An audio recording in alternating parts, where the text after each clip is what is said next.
Okay, so here's Rudy, my arch nemesis, and karma receiver. How three major. Okay, so this story is actually uh, about the horribleness of both Rudy Giuliani as well as the horribleness of corporate media. So this is a real win for all good people and independent journalists. How three major news organizations all got a story about Rudy Giuliani wrong. And this harkens back to Russiagate, of course. If you'll all remember Rachel Maddow and friends and their constant call of everything, being Russia's fault and everything being tied to Russia, they're still doing it. So incorrect information from government sources apparently led three separate organizations, including, they're not like, including me, incorrect, like this is out of the Washington Post, and they were one of them. Incorrect information from government sources apparently led three separate news organizations. I have to. Jen, it's just like the Iraq War we were just talking about, isn't it? They just took the source as verbatim being true without questioning it. Big mistake. Or did they do it on purpose? The New York Times? The Washington Post, everyone. Washington Post, yeah. I mean, they're stenographers for War Incorporated, possibly, but I do genuinely believe that particular reporter, and I can't remember her name now, you're taking me back 20 years. I think she just never questioned it and kept reporting this stuff, which was just, and then it was like a house of cards, right? I don't know. I think she. Well, I don't know. I want to take a red pen and delete apparently, incorrect information from. I know, right? Led three separate news organizations, including this publication, to publish the same erroneous claim about Rudolph W. Giuliani last week that all three later corrected. The Washington Post, the New York Times, and NBC News all reported Thursday that the FBI had briefed the lawyer to President Donald Trump that he was a target of a Russian disinformation campaign during his efforts to dig up unflattering information about then-candidate Joe Biden in 2019. In fact, the news organizations later said in corrections appended to their story Saturday that Giuliani had not been briefed by the FBI. The original stories were published after Wednesday's FBI raid of Giuliani's office and home, part of a criminal investigation of his activities in Ukraine. The corrected versions of their stories, both the Post and NBC reported that the FBI was aware Giuliani was the target of a Russian operation and that it planned to warn him about this, but ultimately did not. So this, the Post and the NBC reported that the FBI was a target of a Russian operation. So I even question that. Yeah. They always say that. And they can always say this. They can and do, yeah. I mean, the new Cold War is the old Cold War. It's just never ending. But you can say this about any public political figure in the United States. Yeah. Any public political figure in the United States is a target of a Russian operation, because that is what we do to Russia. That is what Russia does to us. Exactly. It's meaningless drivel. So you can, at any time, the Washington Post can make a headline whenever they want to about Rudy Giuliani saying this. At any time, they can make a headline about Trump saying this. At any time, they could make a headline about Biden saying this, but they will never do so. At any time, they could make a headline saying this about Hillary Clinton, but they will never do so. At any time, they could make a headline about anyone that they want to, but they will only do so when it suits their needs. So this is a very disingenuous thing. This is manufacturing consent. This is propaganda. So the three news organizations were reluctant Monday to discuss their sources. Imagine that. And reporting methods. Imagine that.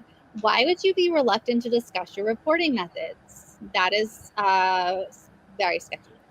In its correction, NBC said the incorrect claim about a Giuliani disinformation briefing was based on a source familiar with the matter.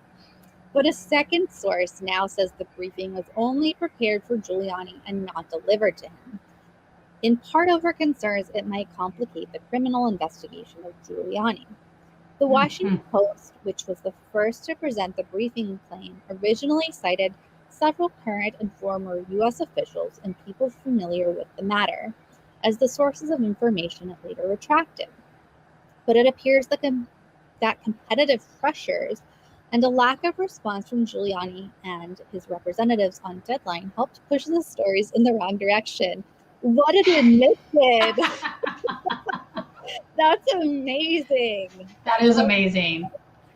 Come on, Washington Post. I mean, this is an organization that has every resource at its fingertips. Wow. Just incredible. Make that the headline. Yeah, they buried the lead. Yeah. We weren't rigorous enough, conceded Times editor Dean Baquet in an interview Monday. Baquet said the Times reporters scrambled to match what appeared to be a major Giuliani scoop by the Post after it was published Thursday. And that's the thing. You know, the Times is supposed to be the paper of record. The Washington Post is essentially on the same level. By the same level, I mean they're all terrible. And and they're trying to out-scoop each other. They probably definitely had the same source, the same propagandistic source, and they're just, this is not journalism. This is not. No, it's not journalism. This is disgusting, and it's all. I mean, they're not really, like, it's one thing to say I'm going to protect an anonymous source and I'm going to verify what this person has told me. That's one thing, right? It's another thing to do what they're doing. Yes. They're just saying, according to several U.S. officials, right? Well, if it's U.S. officials, you're going to have to get one of them to go on record. Yep. Yeah. Or in the very least, supply you with a paper trail that's verifiable. Yeah, and this is something that Jordan and I are working on a story, a Flint story right now, another Flint story. And I have to tell you, the level of vetting that we're going through for sourcing is, oh my gosh, just about 10 levels deeper and more thorough than the New York Times, apparently. The lawyer who's, so a story, for those who don't know, before publishing a story, it goes through editing, it goes through an editor, it goes through a check with fact checker, and it goes through a lawyer to make sure for deep investigative stories, especially when something that might open you up to liability as a paper if you publish. Right. Yeah. Especially if you are revealing information about people, public figures, or people who may go after you. Corrupt public officials. Corrupt public officials, yes. So we are corrupt police officers. We're being very, very thorough, and the lawyer is being extremely thorough. And so these are supposed to be the top newspapers in the entire world.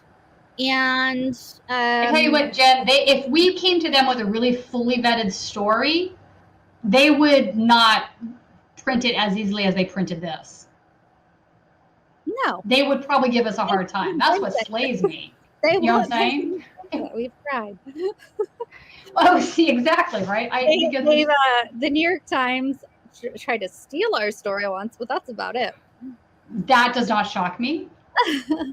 Meanwhile, the reporters on the story had attempted to reach Giuliani for comment before they published, but the lawyer did not respond, apparently because his phone and other electronic devices had been confiscated during the FBI raid. His attorney, Robert Costello... He must have had an iPhone. His attorney, Robert Costello, did not respond to multiple requests for comments by Post reporters Thursday. So they're talking about the corrections.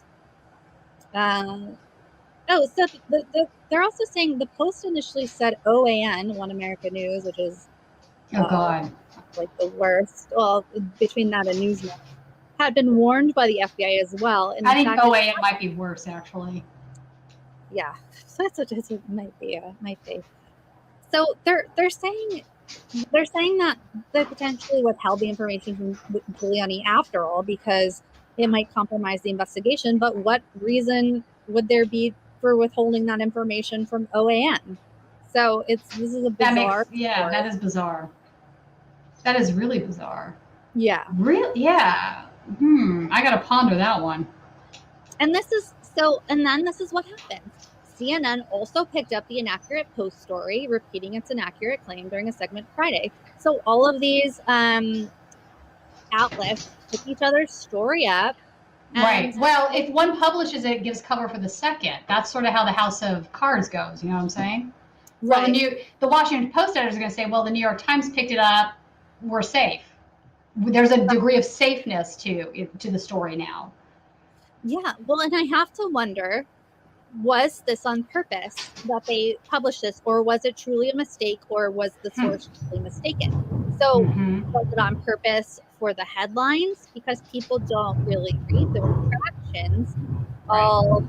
That's the damage is done generally, right? Right. So that's the same sort of, I mean, this is obviously a very different topic, but when Bernie won Iowa, but Pete Buttigieg took the headline, the damage is already done because the headline went out there and that's all people read.